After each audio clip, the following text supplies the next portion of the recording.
Jonatán, cuando conoció a David, recién David mató al gigante Goliat, dice la escritura que Saúl ya no lo dejó irse a su casa. Quédate aquí, le decía. Y está muy emocionado Saúl porque David había dado muerte a aquel gigante y Dios les había dado una gran victoria. Pero David era un muchacho. Y cuando se recién conocen con Jonatán, dice la escritura que se llegaron a querer como hermanos.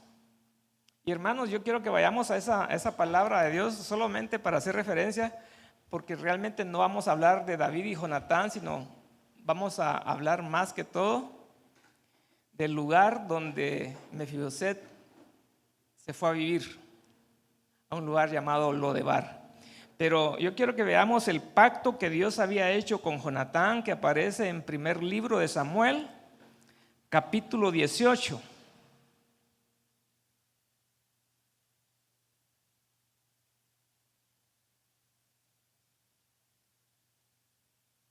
Primero Samuel 18, versos 3 y 4.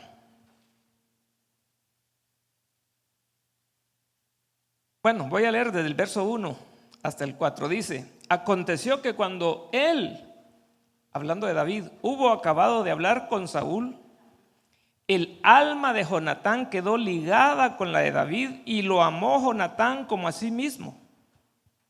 Y Saúl le tomó aquel día y no lo dejó volver a casa de su padre.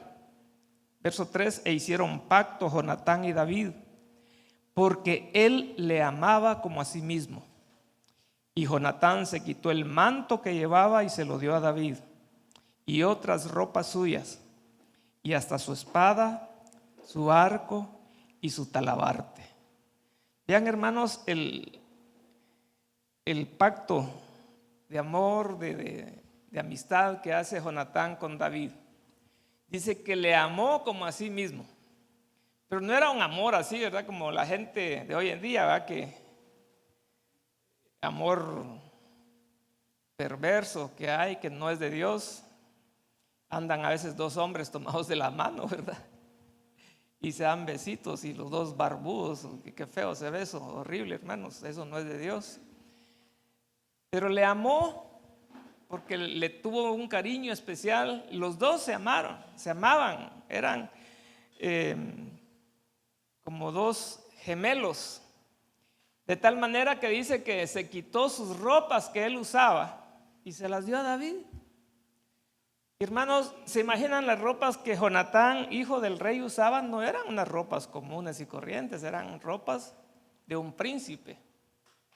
Y se las quitó y se las dio a David. David era un pastorcito de ovejas. Y al quitarse las ropas reales y dárselas a David, yo me imagino, ¿verdad? No lo dice aquí la escritura, pero me imagino que le está diciendo: mira, entre tú y yo no hay diferencia de clase social. Yo no soy más que tú, somos iguales. Puedes usar mis ropas. Dice que se quitó también sus demás ropas, se quitó también su espada y se la dio a David.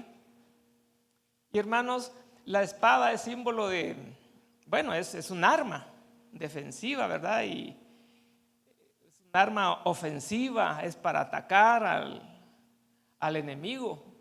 Pero al quitarse la espada y dársela a David, le está diciendo: tú no eres mi enemigo. No tengo por qué usar espada contigo, porque yo sé que tú no eres mi enemigo, no me vas a atacar. Yo te la doy. Dice que se quitó también, le dio también su arco y su talabarte. El arco, hermanos, era el que usaban, ¿verdad?, para lanzar las flechas. El talabarte era aquel lugar donde guardaban las flechas. Y se las entrega a David, como diciéndole: no tengo por qué defenderme de ti, porque yo sé que tú no me vas a atacar. Tú puedes tener las armas, el arco, las flechas y todo, porque somos hermanos, somos amigos. Y hermanos, más adelante, en el capítulo 20, ahí en Samuel 20, 14 al 17, en el primero de Samuel 20, 14 al 17, prácticamente todo el capítulo 20 habla, hermanos, de esa amistad tan grande. Saúl anda persiguiendo a David. Saúl ya ha enloquecido y ve a David como su enemigo. De hecho, a David ya lo ungieron muchos años atrás como el futuro rey. Pero hermanos, David no está anhelando el reinado. David sabe que hay un rey. Y sabe David que va a reinar, pero después de Saúl, cuando el Señor se lleve a Saúl. Pero todavía no se lo ha llevado. Entonces, hermanos, David está esperando pacientemente que le llegue su turno.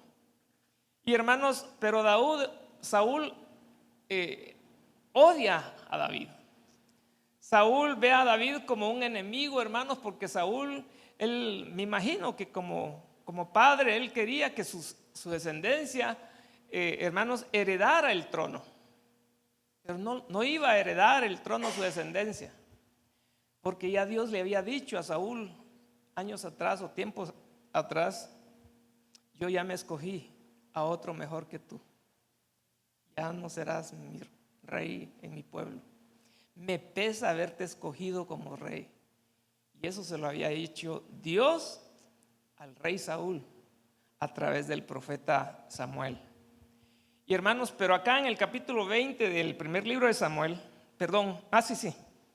en los versos 14 al 17, como les decía, aunque todo el capítulo, si lo leemos, habla, ¿verdad?, de cómo ellos se quieren, se aman, David y Jonatán. Pero acá dice: y si yo viviere, harás conmigo misericordia de Jehová para que no muera, y no apartarás tu misericordia de mi casa para siempre. Cuando Jehová haya cortado uno por uno los enemigos de David de la tierra, no dejes que el nombre de Jonatán sea quitado de la casa de David.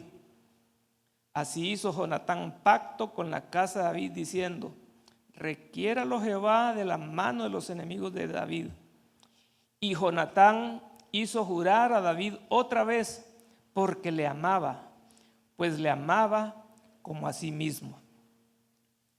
Hermanos, Jonatán sabía, por alguna razón sabía que el que iba a ser el nuevo rey iba a ser David. Pero su papá todavía estaba vivo y estaban en guerra y lo andaba persiguiendo a David. Pero Jonatán le dice: David, prométeme que si yo muero, tú vas a cuidar para que mi descendencia no sea borrada. Y lo hizo jurar. Y David juró porque lo amaba como a sí mismo. Los dos se juraron, ¿verdad?, que se iban a cuidar. David no iba a hacer nada en contra de Jonatán, y Jonatán no iba a hacer nada en contra de David. Pero hermanos, pasan los años. En el capítulo 9 del segundo libro de Samuel,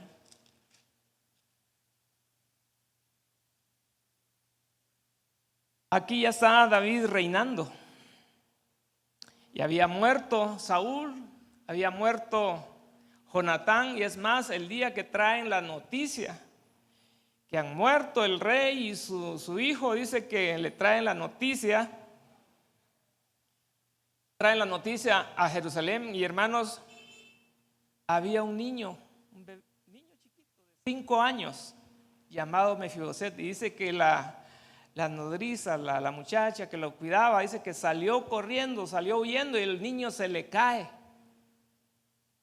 Porque hermanos, antes cuando un rey moría, el nuevo rey que entraba, hermanos, era costumbre, masacre, hermanos, arrasaba con toda la familia del que había sido rey, que no quedaran sobrevivientes. Y quizá por eso, hermanos, esta muchacha sale corriendo con el niño, dice, y en la carrera que sale, se le cae el niño y queda lisiado de sus pies.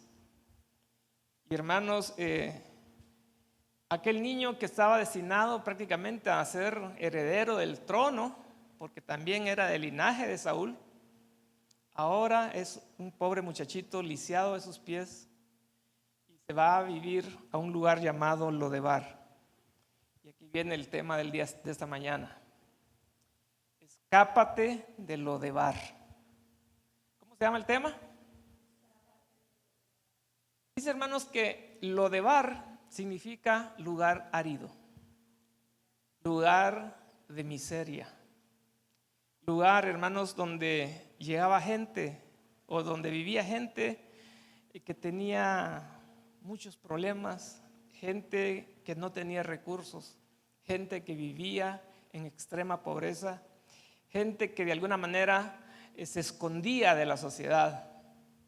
Y allá donde estaba viviendo el nieto del que un día había sido rey de Israel. Y hermanos, en el capítulo 9 David se recuerda del pacto que había hecho con su amigo Jonatán, y él pregunta, ¿hay alguien, dice,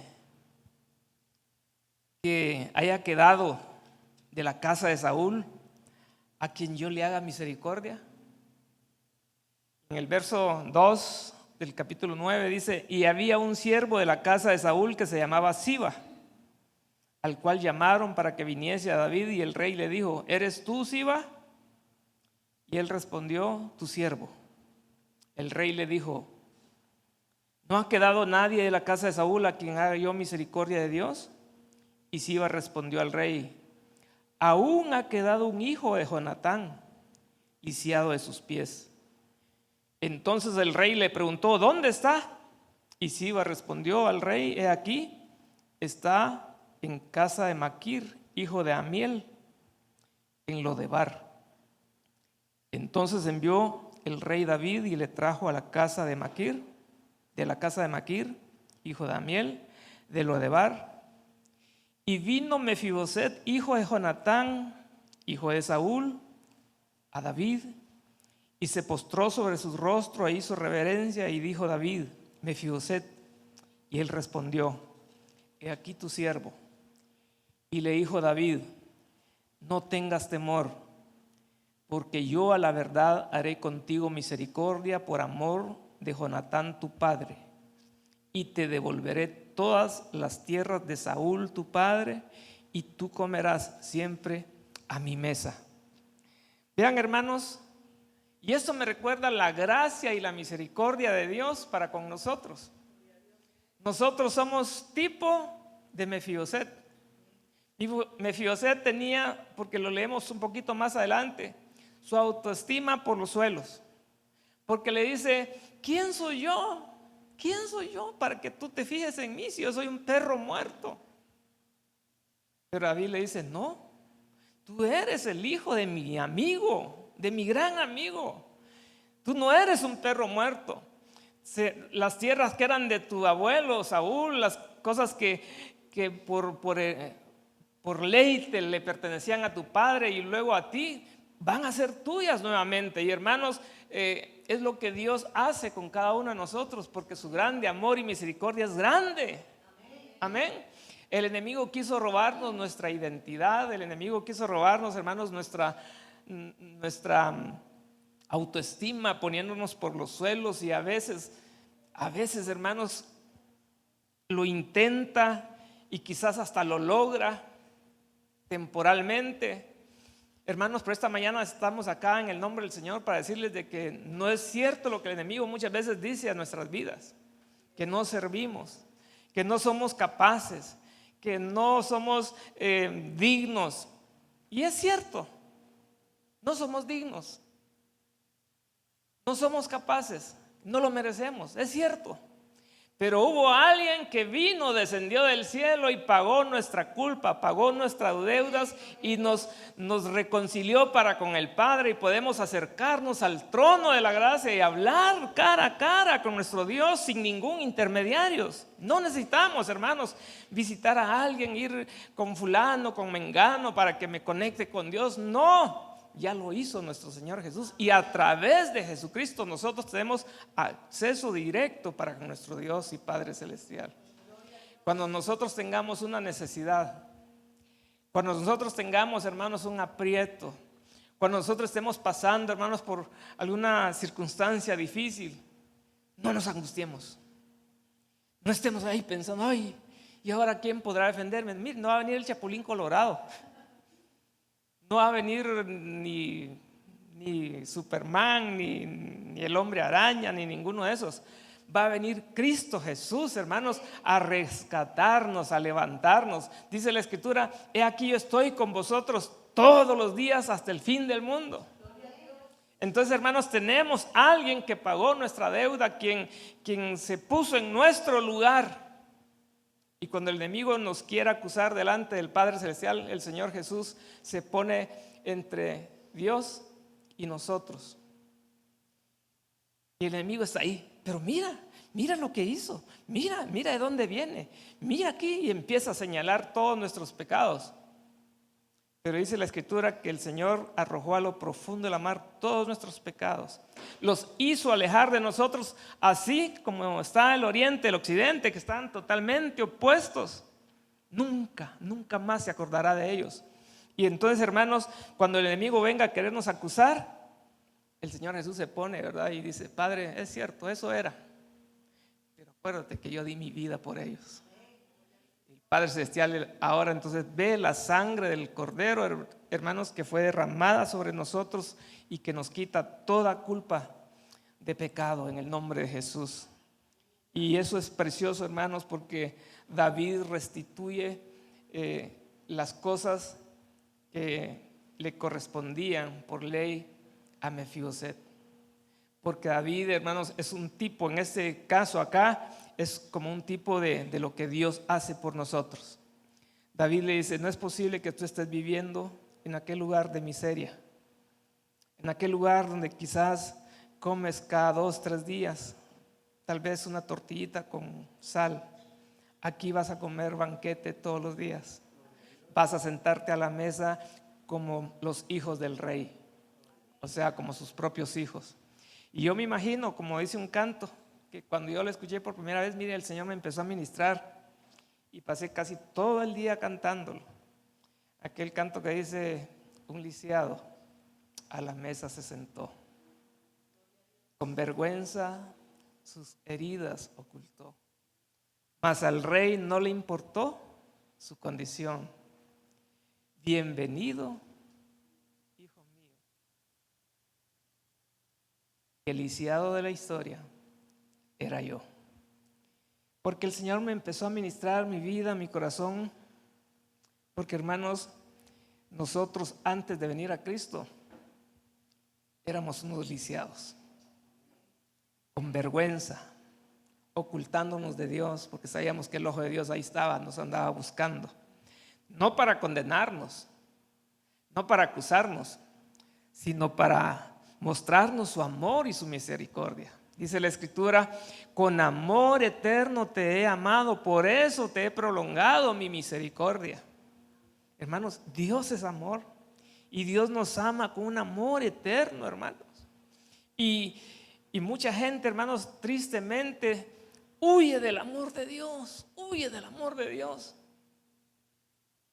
Y cuando están dando sus últimos suspiros, ahí están clamando misericordia.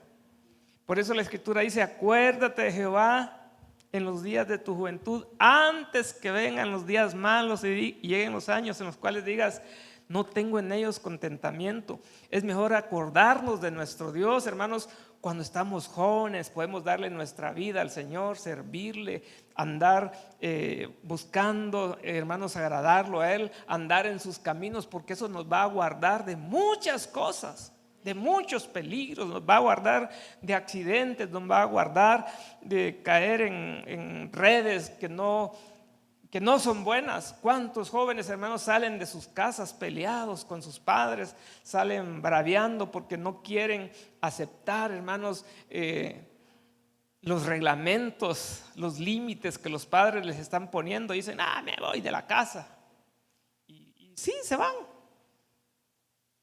Y, hermanos, solo a dar el ranazo.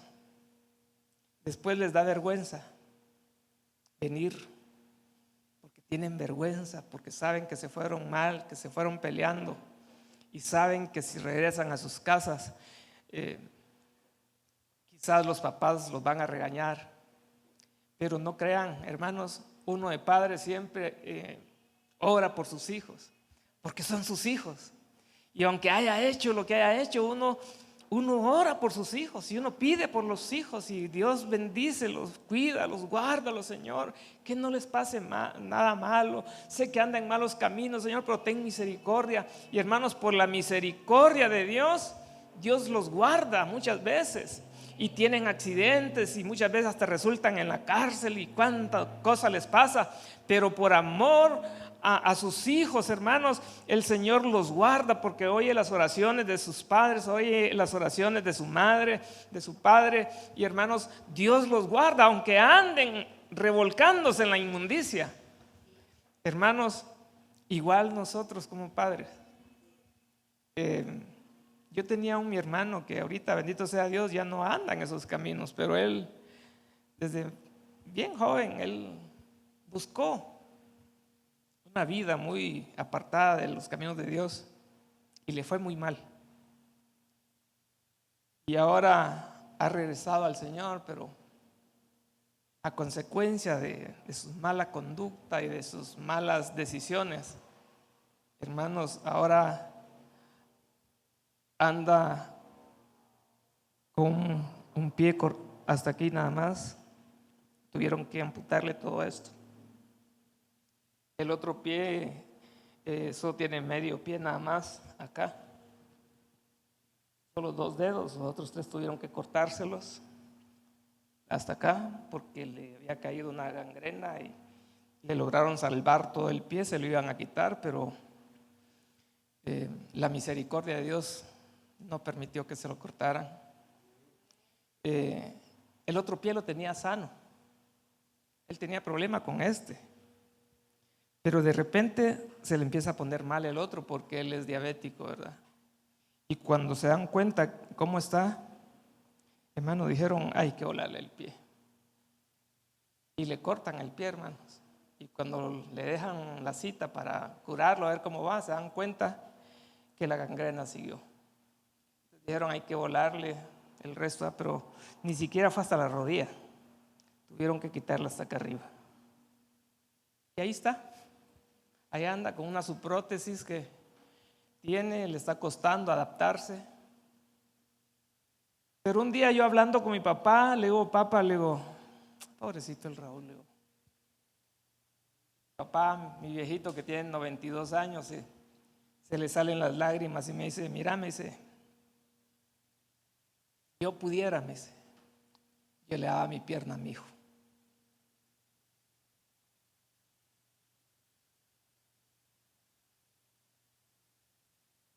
Porque yo ya viví mucho, dice. Mi hijo todavía puede seguir viviendo mucho más. Si se hicieran trasplantes de pierna, me dice, yo le daba mi pierna a mi hijo, me dice. Te voy a decir algo, me dice. Mis hijos, por quien más le pido a Dios, me dice, es por el Raúl, me dice. Sí, fue malcriado y ha sido malcriado y me levantó la voz y hasta me golpeó y me maldijo y todo, me dice, pero yo le pido al Dios que lo guarde, lo cuide. Por vos no me preocupo, mejor, porque sé que estás bien. Buscas de Dios, estás bien, tu hogar, tu familia, tus hijos. Tu hermano Walter, tu hermana Lía están bien, gracias a Dios, me dice, pero por quien más le pido a Dios, me dice. Y Dios conoce mi corazón, dice. Mi papá no es mucho de andarlo abrazando a uno y andarlo besando. Y él así se crió, así es su forma de ser. Pero miren, tocó mi corazón cuando él me dijo, Dios sabe, me dice, cuánto amo a tu hermano. Y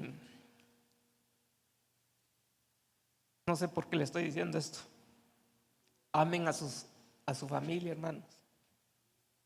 Muéstrenles su amor. No sea tan tosca. No sea así tan insensible. Yo sé que usted ama a sus hijos. Hijos, yo sé que ustedes aman a su mamá, a su papá. Pero abrácennos. Dígale, papá, mamá, te amo.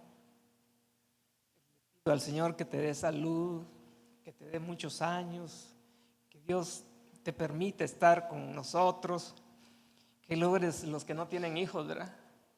Que logres ver a mis hijos cuando Dios me los dé, que conozcas a tus nietos. Díganselo al Señor, a sus padres. Padres, bendigan a sus hijos. Díganles, yo te amo, hijo, yo te amo, hija. Denles un abrazo. Miren, eso es bueno, es saludable. A veces ya no está papá o no está mamá o partió alguno de los hijos. Y hermanos, ahí anda la gente y uno se da cuenta cuando está en los cementerios. Hay gente que empieza a llorar, ¿verdad? No me diste la oportunidad de decirte que te amo. O una mamá llorando por un hijo que está siendo enterrado. Hijo, ¿por qué te fuiste? ¿Por qué me dejaste, hijo? Entonces, hermanos, Dios nos da vida el día de hoy. Hoy. Mañana no sabemos. Ayer ya pasó. Ayer se fue. Hoy vivamos el tiempo que Dios nos da. Y si alguien está metido en Lodebar, hermanos, en un lugar Lodebar, yo me imagino Lodebar, un lugar, hermanos, donde está lleno de basura, donde está lleno donde la gente llegaba a tirar quizás la basura, muebles viejos, chunches. Lodebar era como quizás un basurero. Era un lugar, hermanos, donde la gente iba a dejar lo que ya no les servía en sus casas. Y allá la gente que vivía en Lodebar ahí andaba buscando entre los chunches viejos alguna chamarra, algún cartón, algo para hacer su champita, algún su par de tenis, aunque sea uno de un color y otro de otro, porque así vive mucha gente en muchos lugares. Y hermanos, espiritualmente quizás muchos tenemos algo de Lodebar en nosotros, baja autoestima. Tenemos, hermanos, lagunas o, como le dijera, cosas mentales, ¿verdad? Donde el enemigo ha hecho eco en nuestras vidas. Sos un fracasado. Mira la edad que tienes y no has logrado hacer nada. Mira cómo están tus hijos, mira cómo está tu familia, mira cómo tienes a tu esposa. Mira, o sea, cosas que a veces el enemigo nos ha metido en la mente que no vienen de Dios. Y eso saquémoslo en el nombre de Jesús. Toda basura del diablo, hermanos, saquémosla de nuestra mente, de nuestro corazón y también en nuestras casas. Saquemos la basura de nuestra casa, hermanos, cosas que a veces andamos guardando, ¿verdad? Que no nos sirven. Ahí dice la hermana, ese vestido me lo voy a poner para mi cumpleaños. Si el cumpleaños anterior no le quedó y ahora en vez de ir bajando va subiendo, no le va a volver a quedar, mejor regálelo, tírelo. Si ese pantalón que mi hermano está esperando un día ponérselo, pero no le cierra el botón, ¿verdad? Ya no, el cincho le queda muy cortito, y no le quedó hace 6 meses y ahora sigue más panzoncito. Mejor regálelo, véndalo, haga cualquier cosa con él. Hermanos, cosas que tenemos ahí guardadas, vasos que tal vez se les quebró ¿cómo se llama? La agarradera, ahí lo tiene, ¿verdad? De adornito para poner flores y algo, pero no hace nada con él y ahí lo tiene, tírelo, sáquelo. Platos que están todos cholcos, ahí los tiene, ¿verdad? Que como recuerdo que no se va a lastimar, se puede herir, mejor tírelos, saque basura. Cajas de cartón, chunches viejos, sáquelos. Hay que hacer una limpieza por dentro y por fuera. Hay que bañarnos también, bañarnos bien, ¿verdad? Y cuando vengamos a la casa del Señor, bañémonos. Si usted no tiene la costumbre de bañarse todos los días, pues por lo menos bañese. Perdón, hermanos. No, por lo menos una vez a la semana. No, es saludable, hermanos, tempranito al levantarse uno a pegarse su buen duchazo. Y yo con un puchito de shampoo, hermano, me hace una gran espuma. Pero qué rico se siente, se reaviva uno y pasa el día uno así bien pilas. Y entonces, hermanos, andemos limpios, aseados, ¿verdad? Porque nuestro cuerpo es templo y morada del Espíritu Santo de Dios. Y yo quiero que mi templo, o sea, el templo de Dios, que es mi cuerpo, mi vida, esté limpia para el Señor. Amén. Gloria al Señor. Vamos a cerrar nuestros ojos en el nombre de Jesús. Ahí donde está, cierre sus ojos. Espero en el Señor, hermanos, que el Señor le haya hablado a usted como me ha hablado a mí.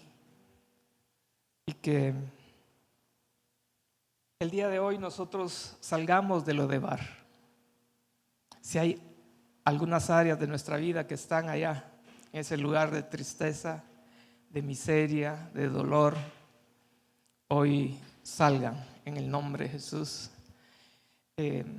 Si hay cosas en nuestra vida, en nuestro corazón, en nuestra mente, que están arraigadas, que no son de Dios, si hay semillas que no fueron sembradas, plantadas por nuestro Dios en nuestro corazón, hoy el Espíritu Santo las arranque de raíz de nuestra vida en el nombre de Jesús. El Señor nos envió a llamar, nos envió a sacar de allá de lo de bar y nos trae al palacio del Rey, nos da vestiduras nuevas, nos hace sentar en la mesa del Rey, donde come el Rey y sus hijos. No importa si tal vez venimos lisiados de nuestros pies, no hay necesidad de esconder nuestras heridas. Delante de Dios estamos totalmente descubiertos. Delante del Rey de la Gloria nosotros estamos descubiertos totalmente. A Él no podemos ocultarle nada. Gloria al Señor. Hable con Dios un momento. Hable con Dios con sus propias palabras en el nombre de Jesús. En el nombre glorioso de Jesús.